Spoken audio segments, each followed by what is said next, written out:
Manipur Top Trending News na tungan-tungan ba reliable source hindi lakot jaraga matam-matam di oiba maru oiba i-pausing patutuna khanghanjari matam di yamna phai achumba tairakpa matam ni aranba haibadudi maina isingna nuksitna ngamdairakani panthongna sumna phongdorkli mi na maitei khangde haibadu achumbani aramna te adubu ukilandadi maitei haiba wahisi paksana khanglakhibani maitei ekoina maitei purup khudingmakpu purup mutkhidana maitei gi iyum iramdamsida maitei gi kholau laubada waruba haibasidi maitei oirabasu maitei natabasingsu langani india gi laik tambada maitei purup yaudabasi laitabaga manai maitei di anganbada hingde mamna hingi maitei na iyada yai haina samjinba tokasi maitei ekoina laithokna hingloisi laithokna hingba tawisi matamdi yamna fai achumba tarakpa matamni aranba haibadudi maina isingna nungsitna ngamdainarkani haina nongpok singu thong maitei laikol thalo sipilok seloi langmai ching imphal nongpok ta lariba laioi panthongna asunu phongdokli maitei ekhoigi maitei lepaki potlam india khanghangadoriba kari posaktano indiana leigadoribano maitei lepaktagi indiana leidaba yadaba posak ama leiragadi maitei si indiana khangani maitei na general ni minority na te hairaga nongmagi asonba ori general ni hairiba maitei sing lining masak khangbidre maitei gi lining general oriba maitei purupki lining busu maitei masa yauna namthabiri general oriba maitei purupki lining puthokpada maitei na chongthokpa ngamdri mayung yaba ngamdri maikei khudimakta atopa purupki di india lengakna chakthung piduna fangli lumna lauri sotharba lairaba maitei purupna general ni haiduna awangba thakni haiduna chakthung phangdana hingba haibasi lairena mayai ngaknaba lafu sarga si haiba phibamdu lakle maitei na mafon thoktuna ngasi phawbada hinglakli maitei ekogi mirol hingliba ngasi gi angam athaugi marek mahau thokna hingliba mina maitei gi chawkhatnabagi damakta makhong somde masana marek mahau thoktraba khujek chatraba matam pham taraba matamda maitei kansi maitei ekoida maham taraba matamda maitei kaningbagi wakhal laktaba nate maitei na maitei oibada karigi kigedoribano higi papot marar hural basunate maitei oibada manipur kairoi maitei na maitei haibada kananasu purkadaba leite maitei ekoina puksel yamna chawragasu miyamgi yamna khalagasu yum ingkhol lauge hairaklabadi kanamtada pitokadaba nate kuki theory singna separate administration tambada maitei ekoina yadibasini laminabadi kaide lam machet thokpadi yaroi haiba maitei gi kholauni hingiribani tekta seksilagana maharajana palamba lamdamni haide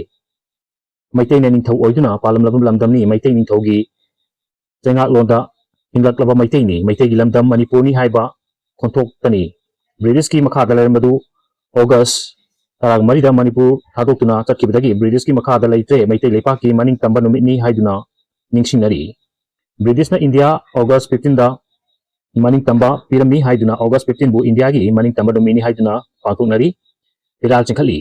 Pudimaksing asi ngasi phawbada kawdana maitei gisu puwari leijabana august 13 da firal chingkhali firal gi masaksu ibudau pakhangbagi mayek oibasina maitei gi lepakni taklibani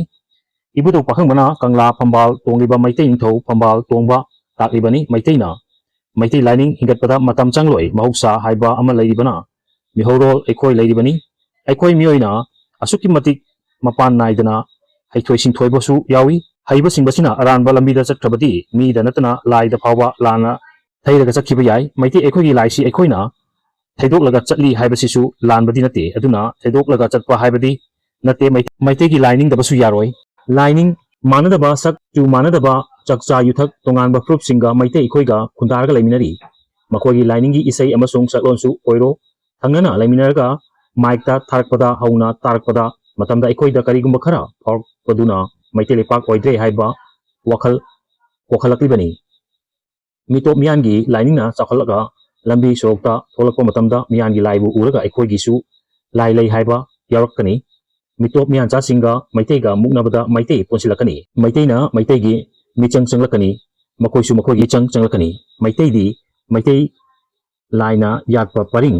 lairam liklamda khunda litaba purupni maitei haiba purupsina hingbada lana hingba yade